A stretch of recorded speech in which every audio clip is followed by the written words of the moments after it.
There's one thing that all successful websites have in common. They were planned. Look around on the internet.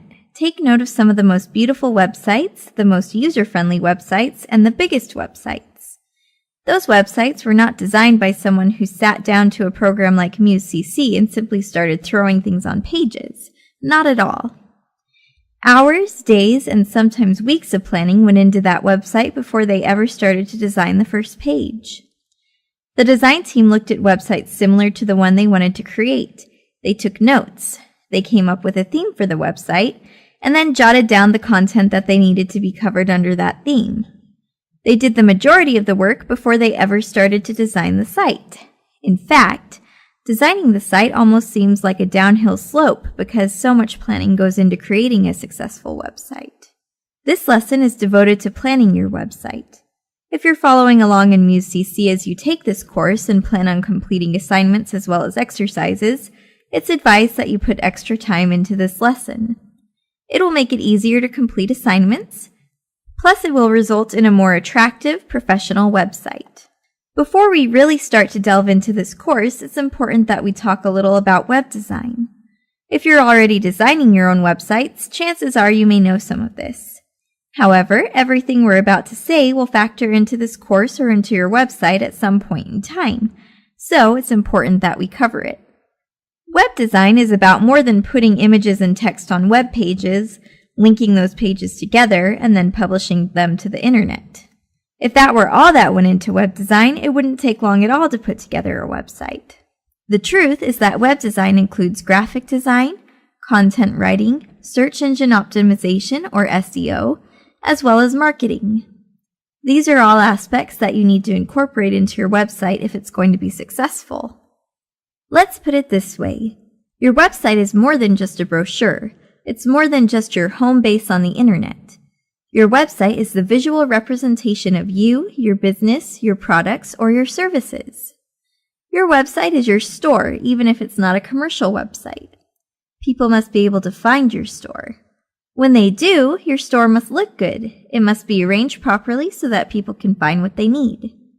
Your store must provide people with the information they need as well. So let's talk a little bit about the purpose of SEO.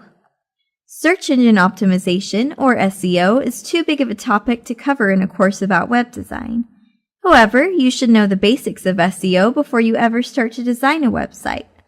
In short, SEO is what will help bring people to your website.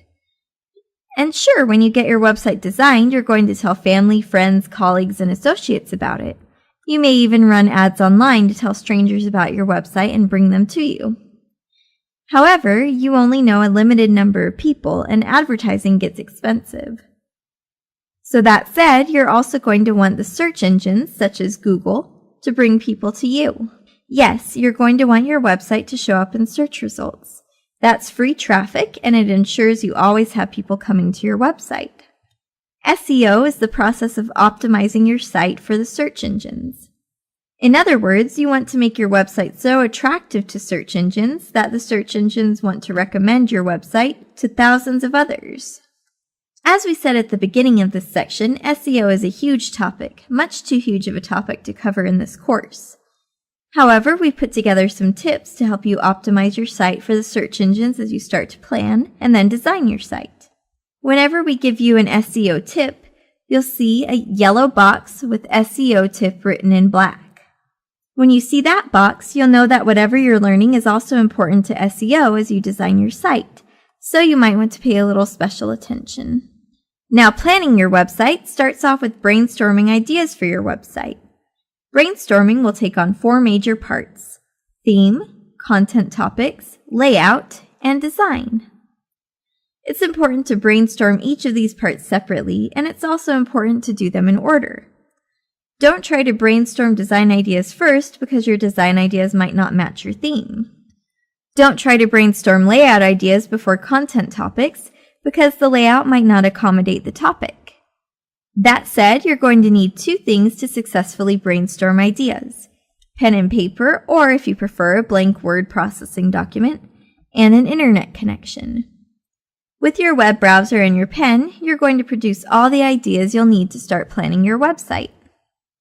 Ask yourself this question: What is your website going to be about?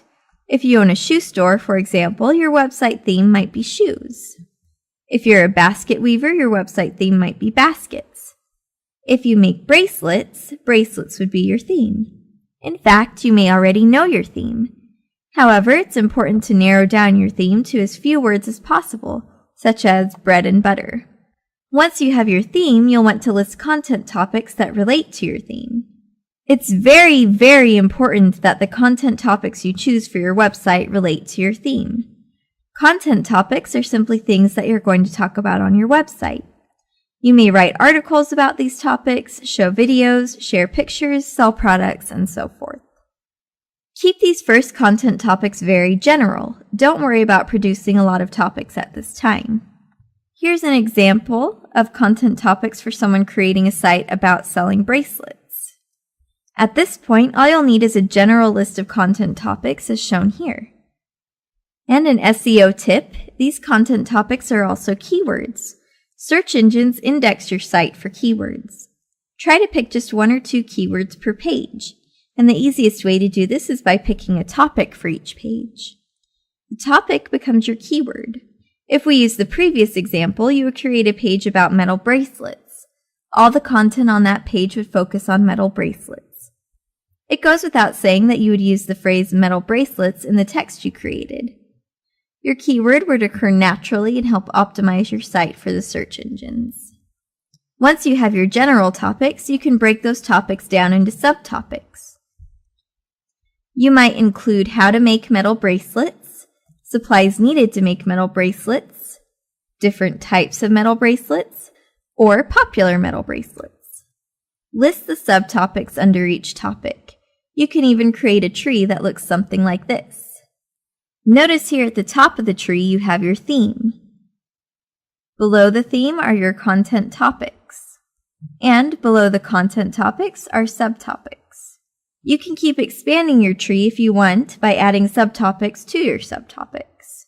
Another SEO tip, as you continue to brainstorm topics, you're listing some of the pages you'll need, and you're also brainstorming keywords. Now that you have 2 parts of the brainstorming done, it's time to move on to layout. Take time to visit sites that are similar in nature to the one you're going to design. Look at sites with a similar theme, but you can also look at sites that have a similar purpose. For example, if you're designing a site about bracelets, you can also look at sites about other types of jewelry to get ideas. Take note how these sites are laid out. How are their pages organized? How do they group the pages together? In the example earlier, we grouped pages together by topic, and we chose topics by the types of bracelets. Look at how they place pictures, text, and video on the websites too. Look at the colors they use and the types of images and graphics. Jot down notes regarding the things that you like. You can also take screenshots of pages that you like and refer to them as you start to design your own site. Of course, design includes the layout, but in this part of the brainstorming, pay special attention to color schemes and the overall look and feel of your website.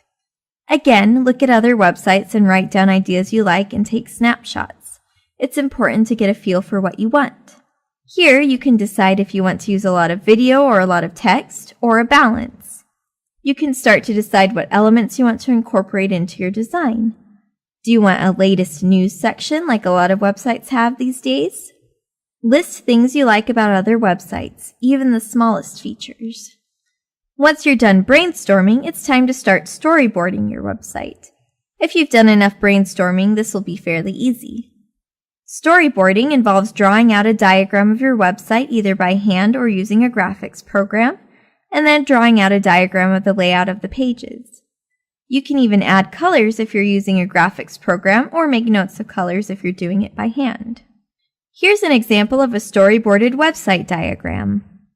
Note that it lays out the pages that will be on our website. When we incorporate our plans with Muse CC, we'll have the start of our navigation system. And note that we haven't completed the diagram for our entire example website. This is just an example to get you started.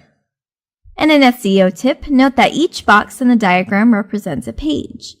Note how we've used keywords and key phrases in each box. These will also become the names of our pages so that they are also keywords. For example, make metal bracelets. Once you have your pages listed, you can start to storyboard the layout for different pages. Don't worry if you're not sure about the layout for each page. Some of this can be figured out later as you design your pages.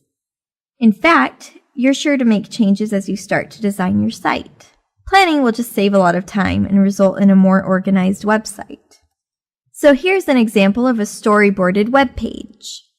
Use your research from when you were brainstorming to diagram page layouts. And again, these don't have to be exact and they can change later.